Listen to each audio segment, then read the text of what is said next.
The first thing I remember about my father isn't his face, or even his voice.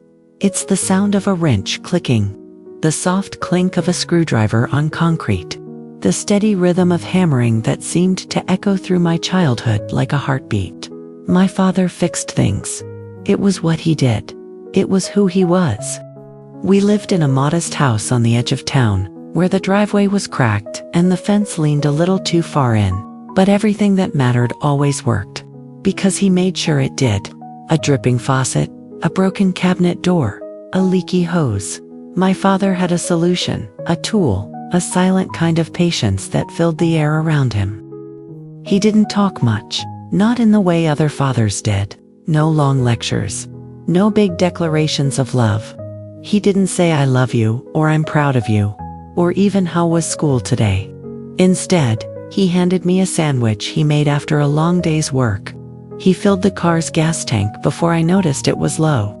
He changed the batteries in my flashlight before a camping trip I hadn't even told him about. He just knew. He noticed things.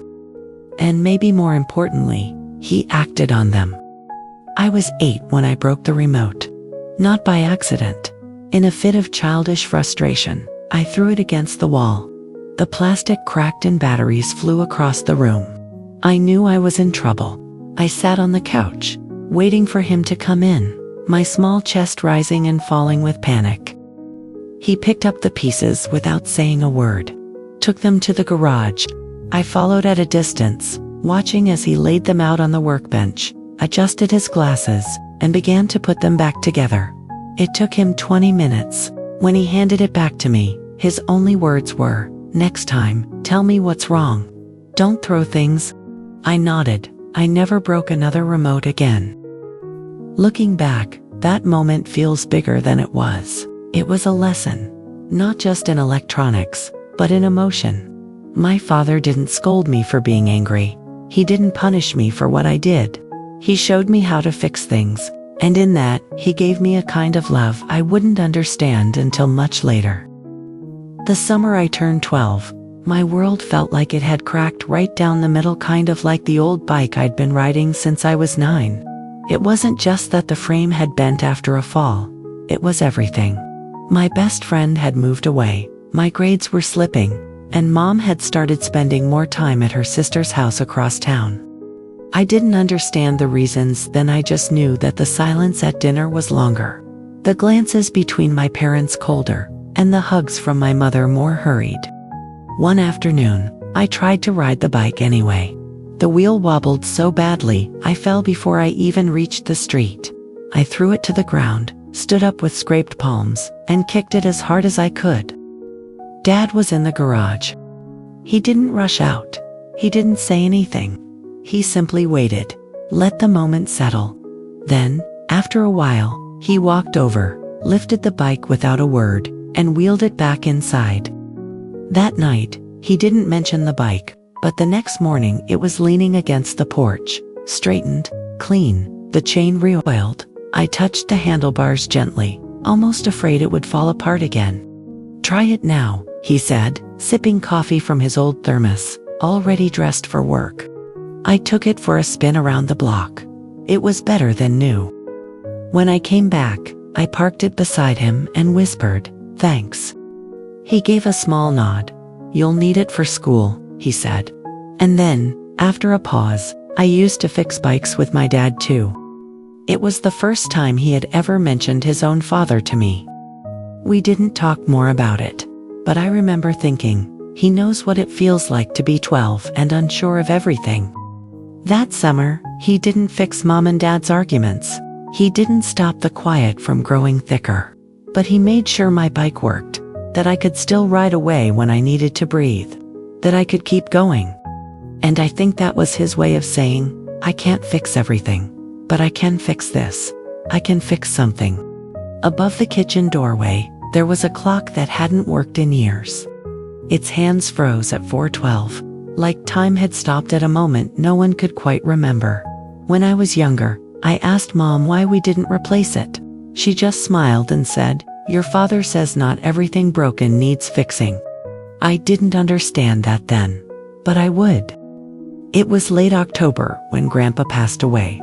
He was my dad's dad, a quiet, slow-moving man who taught me how to peel apples in one long curl and whose eyes crinkled when he smiled. When he died, the house changed. Even the air felt heavier. Dad didn't cry. He didn't talk about it.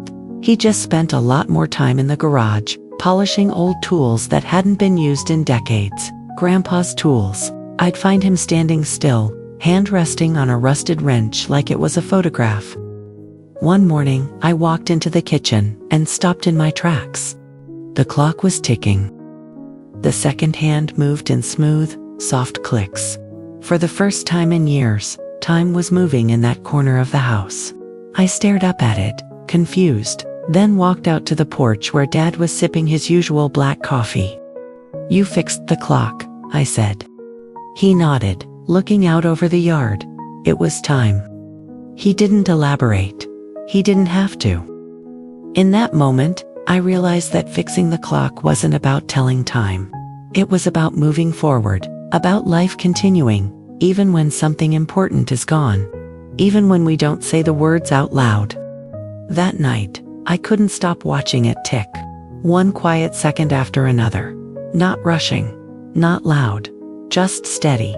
Like a heartbeat, like my father. It was one of those humid summer evenings when the air feels like a heavy blanket. I was 15, sprawled on the living room rug, flipping through a textbook I barely cared about, when the lights blinked, once, twice, and then everything went dark. The hum of the fridge stopped. The ceiling fan slowed to a halt. Outside, the neighbor's porch lights went out too. A chorus of groans rose from every house on the block. Mom sighed from the kitchen. "Not again," she muttered, fumbling for candles in the drawer. But Dad just stood up slowly, wiped his hands on a dish towel, and said, "Let me see what I can do." He disappeared into the garage, his kingdom of wires and screwdrivers and boxers labeled with faded masking tape. I followed him, holding the flashlight like a torch. I didn't say anything. I didn't have to. I just wanted to watch. He opened the breaker panel, checked fuses, flipped switches like he was reading a language I didn't understand. Outside, it was quiet. That eerie kind of silence that comes with a power outage. But inside, in the small circle of flashlight glow, Dad was calm, focused. When he closed the panel, he didn't sigh or curse or announce failure. He just looked at the flashlight and said, "Get the backup lantern. It's in the cabinet near the water heater." When he closed the panel, he didn't sigh or curse or announce failure. He just looked at the flashlight and said, "Get the backup lantern. It's in the cabinet near the water heater." We didn't fix the outage. The power came back on 2 hours later on its own. But those 2 hours, spent sitting on the porch, sipping warm lemonade and listening to the crickets, stayed with me. He didn't fix the power. He fixed the moment. He made sure the dark didn't feel scary, that I knew someone was in control, that we'd be okay. That night, before I went to bed, I stopped at the garage door. He was organizing tools by lantern light. "Thanks," I said, quietly. He didn't look up, just smiled and said, "You learn to handle the dark a little better each time." There was a small alcove in the hallway just outside my bedroom, a space most people would overlook. It wasn't big, barely 3 feet wide, but it was where Dad built a shelf when I was around 10. Nothing fancy, just plain pine wood with a soft finish and a slight tilt because the wall was uneven. He built it one Saturday without saying much, just walked in with a piece of wood, a level, a pencil tucked behind his ear, and by sundown, it was done. "Thought you might need a place for your books," he said, brushing sawdust off his jeans. And that shelf, it became my world. First, it held Hardy Boys mysteries and dinosaur encyclopedias. Later, sketchbooks, yearbooks, trophies from science fairs and track meets. And when I left for college, Mom said he kept dusting it every week, even though it sat empty for months at a time. During breaks, I'd catch him glancing at it, as if reading the chapters of my childhood still lingering in its grain. When I moved out permanently, I told them to keep the shelf as it was, not because I needed it anymore, but because it had held more than just books. It had held the quiet weight of his care, his time, his way of saying, "This is your space, you matter, I see you." Years later, after Dad passed, I came back to help Mom pack up the house. The shelf was still there. Same tilt, same soft varnish, and still dusted, as if waiting. I sat on the hallway floor for a long time, tracing its edge with my finger. It wasn't just a shelf. It was every bedtime story he never read aloud, every hug he never quite gave, every unspoken "I'm proud of you" that he carved into those boards with steady hands. It was my final year of college, and I was drowning. Not in parties or papers or too many hours at the library, but in silence, in distance. I hadn't called home in weeks, not because I didn't want to, but because I didn't know what to say. Life had gotten messy. I'd just gone through a breakup. I was failing statistics. And for the first time in my life, I felt like I couldn't fix anything. One night, after my part-time shift ended, I walked back to my apartment and saw a box at my door. No note, no label, just a box. Inside, neatly wrapped, was a toolkit. Brand new, compact, everything labeled. And a folded paper towel. On it, in Dad's handwriting rough and precise, were just 5 words. "You know what to do. No, I miss you. No, call me." But it wrecked me. I sat on my bed, toolkit in my lap, and cried harder than I had in years. That night, I called him. It was awkward at first, the usual catching up, the house, the weather, small talk, but then I said, "I'm not doing great." There was a pause. "I know," he said gently. I exhaled like I'd been holding my breath all semester. We talked for an hour, more than we had in years. He didn't offer to come visit, or tell me to drop the class, or lecture me about my decisions. But he told me about the time he nearly failed a mechanical engineering course, and how his hands shook before the final. How he thought about quitting, but didn't. Fixing things, he said, doesn't mean you always know what you're doing. Sometimes it just means you show up. You keep turning the wrench until it works. That conversation didn't fix everything, but it helped me pick up the wrench again. The hospital room was too clean, too white, too quiet. I stood by his bedside, watching the rise and fall of his chests, low, uneven. Machines hummed in the background, a strange symphony of life hanging on wires and numbers. Dad had been sick for a while, but like everything else, he didn't talk about it. He just, carried it, quietly, stoically, like it was just another loose screw he could tighten with enough time and effort. Dad had been sick for a while, but like everything else, he didn't talk about it. He just, carried it, quietly, stoically, like it was just another loose screw he could tighten with enough time and effort. He didn't want to fuss. No long discussions about treatments. No emotional family meetings. Just the basics. "I'll be fine. Don't miss work over me. Tell your mother to stop worrying." But we all knew. His hands, once so sure and steady, had begun to tremble. The toolbox stayed closed, the garage untouched. That day, as I sat beside him, he opened his eyes and looked at me. Really looked. There was weariness there, but also peace. "I left the wrench set for you," he said, voice hoarse but still somehow solid. "Top drawer." I smiled through tears. "I know." He turned his head slightly toward the window, where the afternoon sun cast long shadows on the tile floor. "You're good at fixing things," he whispered. I wanted to tell him he was wrong, that I never quite learned like he did, that I still fumbled with tools, and sometimes emotions too. But I didn't say any of that. Instead, I held his hand, the hand that had rebuilt so many broken pieces of our home and our lives, and I said, "You taught me well." He gave the smallest nod, a gesture that said everything he never could. And then, sometime between one breath and the next, he was gone.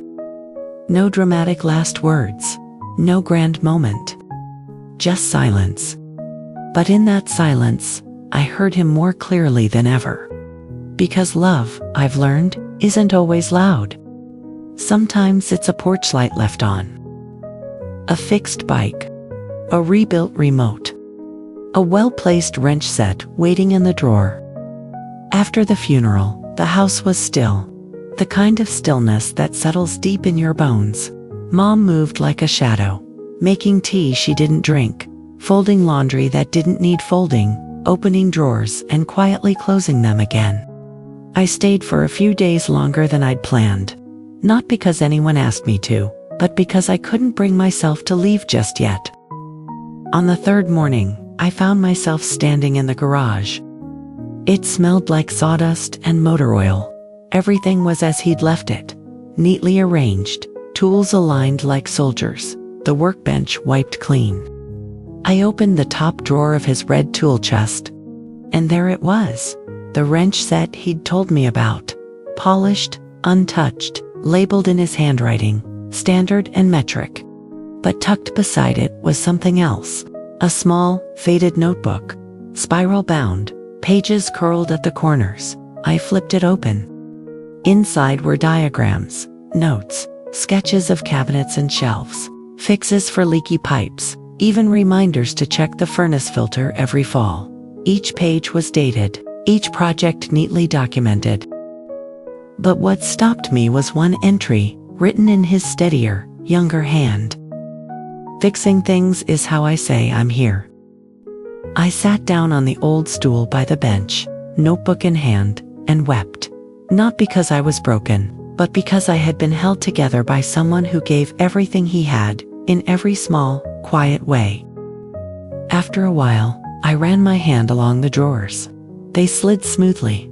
Of course they did. And it hit me. He hadn't just fixed things while he was alive. He'd left behind a world that still worked. A garage full of order. A drawer that still opened without a squeak. A son who understood, now, the language of unspoken love. Months passed. The seasons changed in slow, quiet ways. Spring came soft and forgiving, letting light in through the same windows he once cleaned without being asked. The grass grew taller than he would have liked, and I found myself outside on a Saturday morning, mower humming, just like he used to do it. I didn't live in the house anymore, but I visited often, to help Mom, to keep the garage from collecting dust, and sometimes, just to stand in the driveway and hear the echo of a life well lived. One day, while organizing boxes in the basement, I found something unexpected. An old radio. It was the kind he used to keep on while fixing things. Not loud, just background noise. Faint country tunes, local baseball scores, the occasional weather update. I brought it upstairs, dusted it off, and turned it on. Static at first. Then, slowly, the sound came in clear. A Willie Nelson song he liked. I smiled. Not because the music mattered, but because it still worked. Like so many things he left behind. The hinges on the cabinets. The light switch in the hallway that had always flickered, now steady. The steps to the porch, finally fixed after years of creaking. The oil-stained garage floor, swept clean and organized. He had left nothing undone. I realized then that my father had been preparing us all along, not just for the little emergencies, but for this, for life without him, for the slow morning coffee without his thermos, for the car that still started because he always kept the battery charged, for the silence that didn't feel empty, because it was filled with memories of all he had repaired. And for me, for the days I'd feel unsteady. He'd taught me not just to fix what breaks, but to understand what matters. I have a son now. He's 8, the same age I was when I broke that remote. He's full of energy, always running, always asking why, about everything. His world is made of questions and toy cars and occasional tantrums. A few weeks ago, he shattered a picture frame. It fell from the coffee table, while he was racing his toy truck too close to the edge. Glass everywhere. Tears welled up in his eyes. He waited for me to raise my voice, to scold him, to get angry. I didn't. Instead, I sat down next to him, picked up the frame, and said, "Let's fix it." He looked confused. "Really?" "Yeah," I said, "really." We worked side by side, him holding the frame while I glued the corners. I showed him how to replace the glass, how to tighten the backing just right. When we were done, he ran his fingers over the finished edges and smiled wide. That night, I placed the frame back where it had been. The photo inside. It was one of Dad, standing in the garage, holding me when I was barely taller than the workbench, his hand on my shoulder. That calm, familiar expression. The background a blur, but his presence unmistakable. My son came into the room and stared at the picture. "Is that Grandpa?" "Yeah," I said softly. He was really good at fixing things. My son tilted his head. "Like you." I smiled, but it caught in my throat. "I try." And then he did something that nearly undid me. He reached out, gently touched the frame again, and whispered, "Thanks, Grandpa." In that moment, I understood something I hadn't before. We don't just fix things with our hands. We fix with patience, with presence, with listening, with small acts that often go unnoticed. That's what Dad left behind, not just a house that runs smoothly, or a garage full of tools, but a blueprint for how to love without needing to say it out loud. And now, I pass that on. In each sandwich I pack, each tire I check, each small thing I notice before it becomes a big thing. I may not do it as quietly as he did. I still talk more, hug more, say I love you out loud. But I also fix things, even when we're broken. Especially then.